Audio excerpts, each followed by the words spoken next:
Did you know that it was possible to sweat, like Studio Ghibli-sized droplets of sweat on the back of your elbows and then the back of your knees? I sure as hell did not know that before coming to Japan. And did you know there were a lot of trains? Like, lots of them. Big ones, small ones, square ones, circle ones, Pokemon, Evangelion, Hello Kitty, Love Live ones. And no one told me that there would come a day where I was just, whenever my train card is not tapped properly on the ticket gates, because now I'm just so spoiled by the reliable, superficial, and indestructible Japanese appliance and machinery infamous from its 1980s economic boom, only to be then crushed by the 1990s economic stagnation into a current spiraling of deflationary problems in today's current age. And as the third largest economy in the world, how the Bank of Japan is going to decide to deal with its economic crisis will have ripple effects to the global economy in the coming decades. Yeah, I didn't know that either. Okay, but in all seriousness now, I did want to talk about the 3 ways that Japan actually changed me. First off, as some people have heard with Japanese culture, I appreciate the living heck out of every little thing now, and a great new appreciation for nature overall. And even if you didn't want to, Japan is gonna shove it down your throat. You better appreciate the cherry blossoms. You better appreciate all the fall, autumn leaves, because the way they celebrate seasons here is like a holiday. It's like a holiday all season, yeah.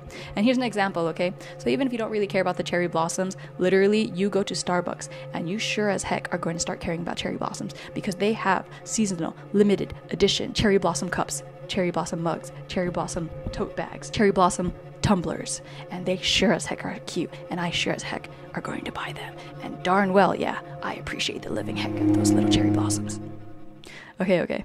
But in all seriousness, some of the ways that I learned to appreciate a lot of the little things more is kind of learning the language and learning the culture overall. So as some people are familiar with, before eating a meal, they tend to say itadakimasu, which can be roughly translated to like, I humbly receive this food, or thank you for the food. And it's mostly a phrase to get you thinking about the whole process of the people involved and the work involved to creating that food, growing it, farming it, and transporting it, and then bringing it right in front of you right now, this very moment. And the other one is, while I was working there, a lot of times you will hear at the end of the workday, "Otsukaresama deshita," which is kind of like a past tense for like, you've worked hard, good job today. And it's really just to acknowledge a person's efforts. And I really saw that a lot when I was working in the workplace there, where even if I was just doing a small part of a project, I'm really surprised that my coworker actually comes and thanks me for just even doing my job. And I was like, oh wow, pretty crazy. And that's just part of the cultures and the manners. And I don't know how sincere it is, if it's part of the manners, but I like to believe it's pretty nice. And so now I'm a lot more considerate of other people, and it kind of reshapes the way you think, because previously, being raised in a more individualistic culture, sometimes you may feel lonely thinking that you are just yourself and that you don't really matter. But in the case of Japanese culture, because it has a foundation of like you yourself have an effect on other people, you kind of feel this connection. It has like a community aspect to it. I'm sure it's all part of the collectivism. And I have like a whole separate topic of how I view like individualism and collectivism. I think the interesting thing about the US and Japan is that they could learn a lot culturally. Like, I think too much individualism leads people to feeling lonely, which is why we have a loneliness epidemic right now in the US. But I also feel that going too far into collectivism on the spectrum will also lead to loneliness in the case of Japan. When you start putting the needs of the community or the people above your own, which I think is important sometimes, but I also think it's very important to acknowledge your own needs as a person. So there's really a fine line to this. But I think if people can decide where their boundaries are, you say, these are my needs, and if these needs are met, I want to help people with their wants, the community's wants, and that's great. And then that builds community. Similarly, I think the community should work best when we understand how the community runs, and we welcome people and to participate in the community, thinking of the collective whole. But it should not take away from the most important thing of community, which is that when someone is feeling down, they should be able to communicate that they're feeling down, and the community should then be able to be forgiving and then come in to support that person. And so right now, I don't think that there's really support from the community to help other people, and I think it comes from the culture of overworking, because if everyone is in a survival state, then you can't really help others until you help yourself first. So now as a result, everyone's kind of just like helping themselves, and it's kind of rough because because if you're already in survival mode and you're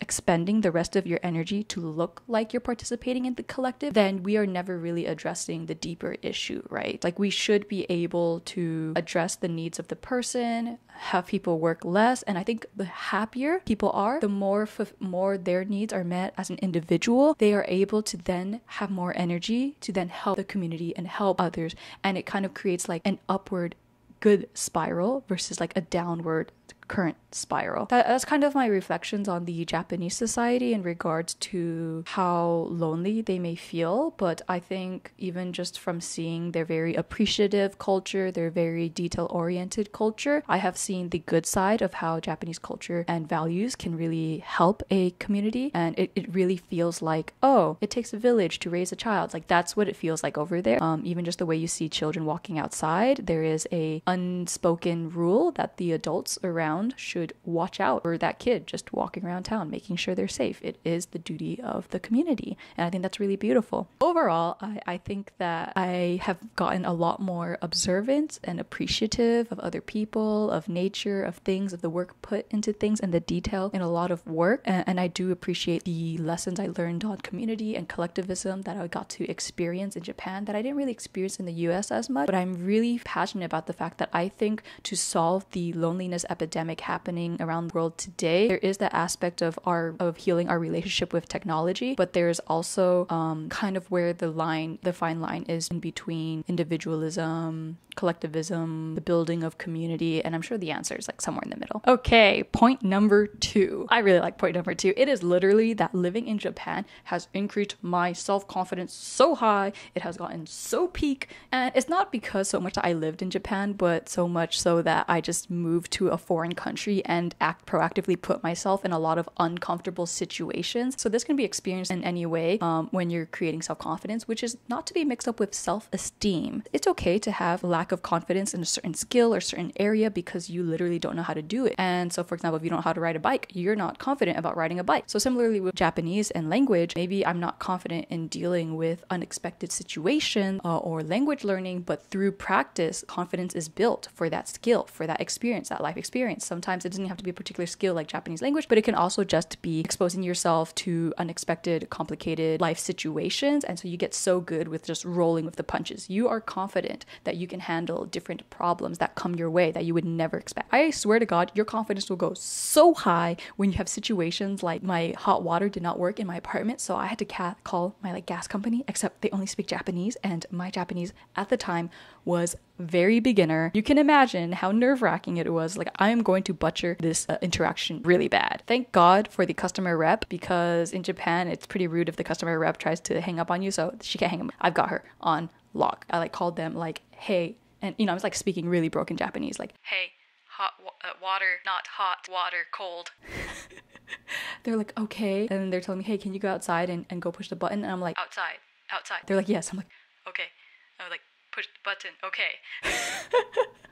And then they're like, da, da, da, da, da. I hear something like, does it work now? And then I check, and then I'm just like, hot water, no hot water cold. I was cringing so bad, but it was working. We were having a conversation, and eventually they're like, oh, try to turn the electricity on and off, but I only understood the word for electricity, oh, denki, okay. So I went to go turn on and off the power switch of my apartment, and it worked. The water turned back on, and I was just like, oh, thank you, and all that stuff. It's so nerve-wracking because it's just simple everyday things, but the fact that you literally don't know what they're going to ask you, you don't even know if you're going to understand anything that they're saying. And I probably could have taken extra time to try to ask a Japanese colleague to help me out on this, but I really wanted to see it as a personal challenge, so I told myself hey, I'm going to try this first by myself, and if I just mess up really, really bad, I'm going to call one of my employers or coworkers to come help me. And I did it. That's also where I had the epiphany with just language learning in general, that in comparison to learning it in school where you are so caught up in trying to get the whole sentence correct because you're trying to get a high score for your tests and for your grades, actual language learning is not about that at all. At the end of the day, it is communication, and if you can get your message across somehow, some way, whether it be with broken Japanese, whether it be gestures, whether it be pointing at things, whether it be mirroring people's words and cheat coding your way through a conversation, then you are speaking the language. Okay, my mom kept telling me about this concept since way back when, but I just did not know it I did not internalize it until I experienced it myself, because while I was living in Japan, I decided to take a different approach to language learning. Prior to coming to Japan, I did study Mandarin, but I studied it in school, versus like with Japanese, I decided to try to learn it naturally. I learned it in phrases and listening and context clues, and then I piece it together and I just spit out a bunch of sounds in my mouth, hoping the other person will understand me. And then sometimes they do, sometimes they don't, sometimes they guess what I'm trying to say, and sometimes they correct me, and that's perfect, because then it's like a feedback loop and I'm improving as I'm talking with these people. But it's just so intense to get over that hurdle that you don't know what sentence is going to come next, you don't know how the conversation is going to go, how the interaction is going to go. You just want to you kind of start defining like, what is your objective with this conversation? Like, let's say I want to buy cigarettes at the convenience store. I don't smoke, but you have to talk to the convenience store staff like, hey, I want that one. And you have to say the number, you maybe point cigarettes, tobacco or something to get the job done. And if you get the job done, then that interaction was a success. It doesn't matter how you said it. And that honestly made language learning so much more fun, and just being put in a lot of these uncomfortable situations every single day has made me so confident in like a lot of aspects of my life. And I feel like I can comfortably put myself in a lot of unexpected situations and feel comfortable knowing that I will be perfectly fine, whether it be moving to another foreign country, whether it be going to a whole completely area or industry to learn something. I know I can pick it up, learn it, take on the challenge, and see where it goes. And the third way living in Japan has changed me, and it's not so much about because I lived in Japan, but more so that I lived outside of my hometown, and I lived in a completely foreign country where I met like all of these people from the international community. My first 2 months living there, I felt like I was a tourist. It was really fun. But at some point, I'm like living there.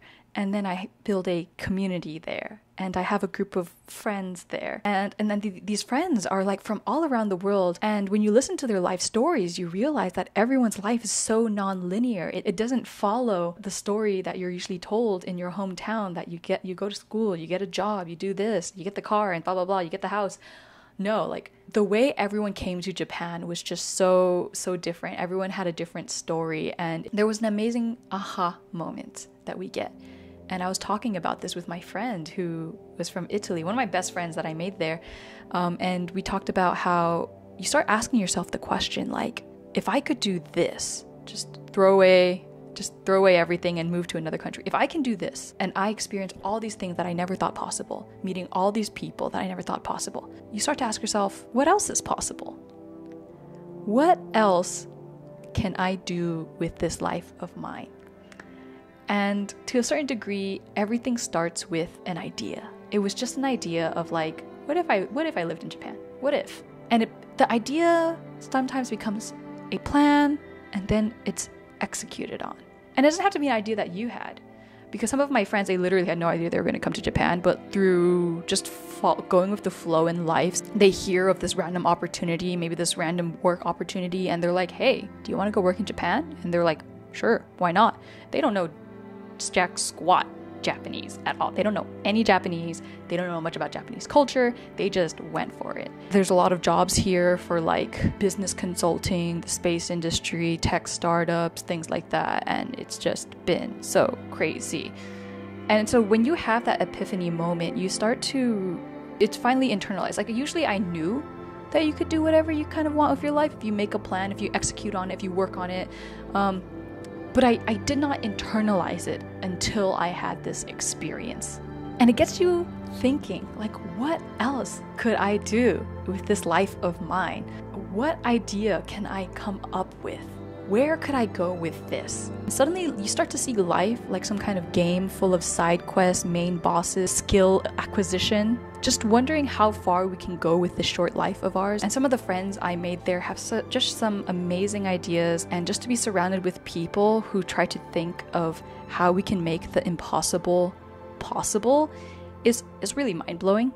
I feel very fortunate to have met them. I do have a couple of friends like that also in my hometown. And it's just been a blessing how changing your perspective of life helps you meet other people who have similar views in life. And if you are also really into this concept of like building a life worth living, whatever it means to you, then please click subscribe below. I really enjoy talking about travel, culture, languages, and also just different ways of looking at life, different mental frameworks, and how we can go about designing a life worth living to us. Because everyone's life is pretty different, and I don't think there's ever one formula or one recommended lifestyle for people, but there are definitely some foundational skills and perspectives and mindsets that we can practice and acquire in order to be pretty content with our day-to-day lives. I really don't think we should be happy every single day because life is hard. I mean, living in Japan was hard. I probably will make some videos about that, but it's kind of like, c'est la vie? It's life. So let's just try to make the best of it. See you guys in the next video. Bye!